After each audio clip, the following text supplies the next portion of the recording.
All the bloody carnage as we got to see our first look at the Hambino Sonics.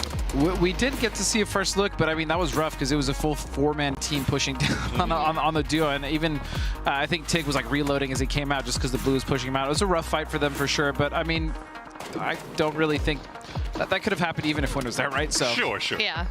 I'm sure we'll see more of that, but then we saw just more chaos as it started to go towards Vi, and man, yeah, where this ended was not somewhere that I've seen. It was very different for sure. No, it's synergy, right? Hanging out in that shed, they were there for quite a while and able to keep their heads down to the point where I think most teams kind of took care of each other, as you saw between Oath, SSG, Young Kings, and then, I mean, for a brief moment, right, that nade from Paragua taking out Balefrost, turning this to a 2v2, there was a really good opportunity. I mean, Oath was only down to flashbangs. They didn't have any other utility going into the end, so. The Olive Garden. Oh my God.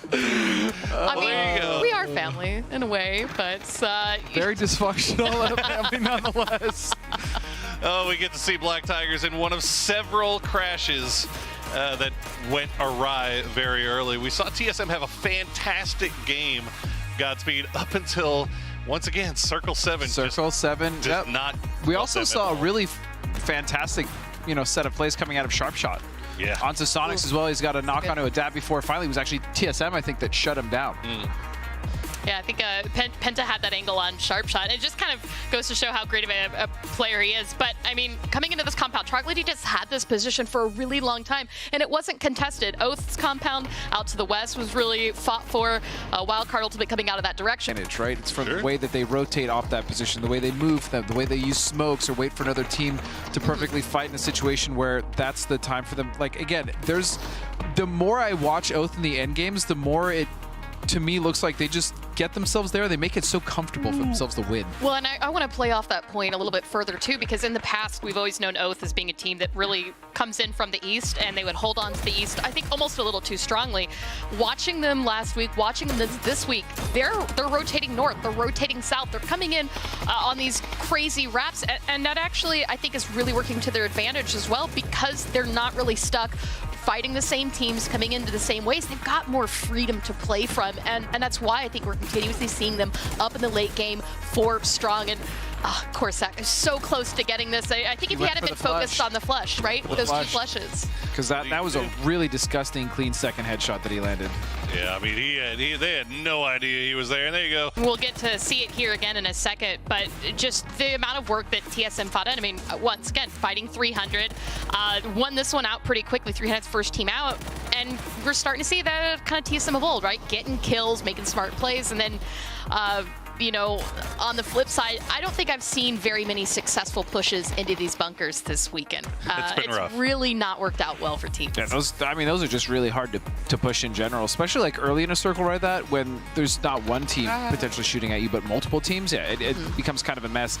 We also saw kind of on the southeast side with E United originally was around this area. Then we saw Dignitas kind of come in, Oath. I mean, this was today's circles have all been, especially towards like phase 5, 6, and 7, have just been absolutely unforgivable for a lot of these players. Oof. Yeah, and this too, right? At this point, you're seeing too, Fiumba and TSM are completely locked into each other. They're not paying attention to Dignitas at all, and actually allowed Shinboy to reposition himself fully down south because he crossed that open field. No one was looking that way, and that nade ending the game. Very low FPS in those games.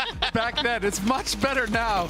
But I mean, yeah, you can easily get trapped or things can domino in the wrong way for you, especially if you try to flex or just do something to get rid of teams around you. But that wasn't really the case. FTX didn't really have to do that. We saw chaos happen literally all around where they had kind of hold up. We saw this really nice push from Hambino on Sonics, and then they got into a little kind of scuffle with Oath towards the end of that game.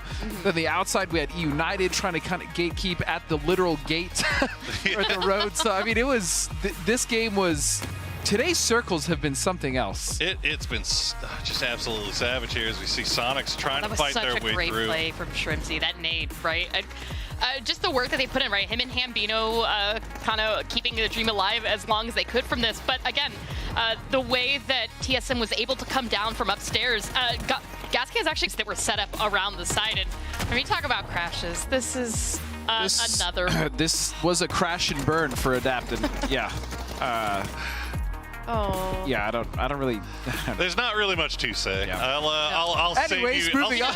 I'll save you here from saying anything more. -3. But there you go, Wildcard. You can see Wildcard and Fiumba actually with these compounds, but having to repel invaders left and right there, Clifford. Yeah, and it's one of the reasons why we saw Fiumba in that game with, I believe, 9 kills. And those 2 solos, obviously at the end, kind of dealing with, I believe, Troglodytes and Systematicos, some attention that had to be kind of torn back away. You had Wildcard pushing in from all sides, and then Oath did manage to clean up this corner, not only for 300 and Synergy.